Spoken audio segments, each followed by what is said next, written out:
இது பயிற்சிக்கான காணொளி மட்டுமே. நான் செபியில் பதிவு செய்த பங்கு ஆலோசகர் அல்ல. வணக்கம். நிப்டி வரும் திங்கட்கிழமை அன்று என்ன நடக்கலாம்?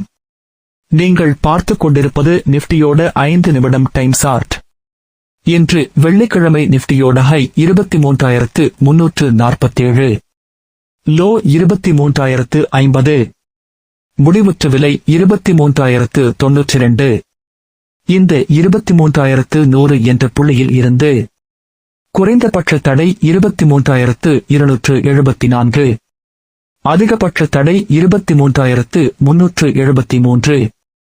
23,100 இருந்து குறைந்தபட்ச ஆதரவு நிலை 22,940, அதிகபட்ச ஆதரவு நிலை 22,827. சந்தை ஆரம்ப புள்ளியில் இருந்து வர்த்தகத்தை சிறப்பாக செய்து கொள்ளுங்கள். லைவ் மார்க்கெட் அப்டேட் தெரிந்து கொள்ள எனது டெலிகிராம்